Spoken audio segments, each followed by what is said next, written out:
Catus Maximus here, this time with Milwaukee's heavy-duty quarter-inch driver handle. So this is a full-size driver handle.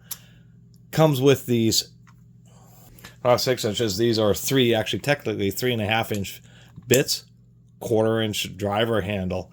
They're advertising this as a 10-in-1, but there's 7 bits, and then 8 is a quarter-inch nut driver.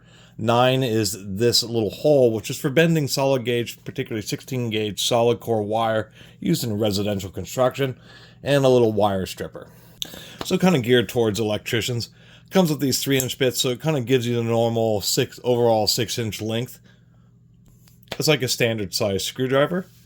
And then we have this really wide hex, 3/8 hex bolster.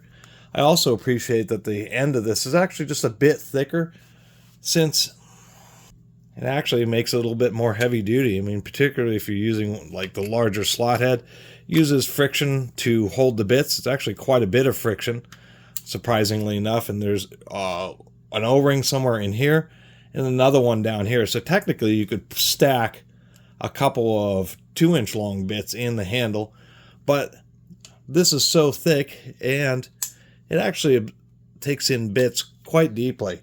So it's not made to handle 1-inch bits, so they'll sink in too far.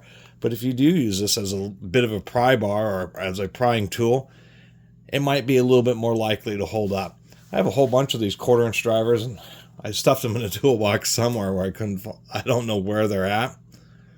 But I've run into a few of them where this collar has been split, specifically because they've been used as a pry tool. So I kind of appreciate that heavier duty. It's $20 or maybe 37 Deutschmarks, or a little over 3,000 yen, or maybe around 400 pesos, just to give you an idea. Anyway, uses a strong magnet as the retention rather than a ball detent. And I was going to say, they have Milwaukee slathered on every portion of it. So we've got Milwaukee on the bits, as well as a full Milwaukee part number, interestingly enough. We have Milwaukee here, laser etched with the part number. We have more Milwaukees here, so technically this has it's a 10-in-1, and it also has 10 Milwaukee logos if you count 1 for each of the bits, and then 3 more just on the driver handle. Maybe a little heavy on the branding there. Anyway, options for using short bits would be using one of these adapters. They do make some like 1 1/4-inch bits that you may be able to use, but it's a little funky. I mean, more often if you want a slightly shorter stem, you're just going to use a normal 2-inch bit. But it does have an advantage of having a strong magnet and a deep chuck, is if you run into these double-ended bits, it does have enough depth to actually properly hold them, retain them, so that you can use them. So that's kind of the deal with this. It has 2 flatheads, 2 Phillips, and 3 Robertson's bits. Oh, there's even a heavier duty. So, wait, no, that is true. 3 Robertson, 2 Phillips, and 2 flatheads. It's actually quite a bit of resistance. I really don't think these bits are going to be accidentally falling out. It seems that they may slide forward a little bit,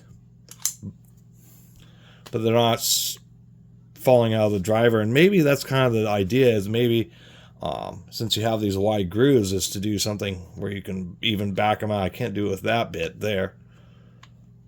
But this one, yeah, you could actually drive them out backwards. Maybe a little bit odd, but other than that, for $20, 20 US dollars, I should say, I've randomly chose different currencies to convert that $20 to. Seems pretty heavy duty, pretty solid construction. Nice solid thick beam. Not often you see these bit drivers that have a bolster. I do like that, and I do like that it's wide, really easy to use.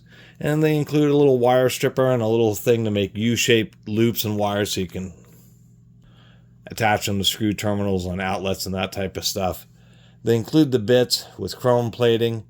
You know, on the website they're all marine grade, so I guess that's their idea of anti-rust. But of course you will get flaking, especially on the high pressure area. But pretty easy to find bits, and as far as a bit screwdriver, it is a little pricey. Kind of would like to see it around the $10 to $15 mark, but of course I'm a cheap tool collector, so I don't, you can probably find sales or deals on this, but even at $20, it's actually a quality handle. And eventually I'll get around to doing another review and comparison of all my 1/4 inch bit drivers, but I do like this one, and even found it at a junk store to boot. Anyway, thanks for watching.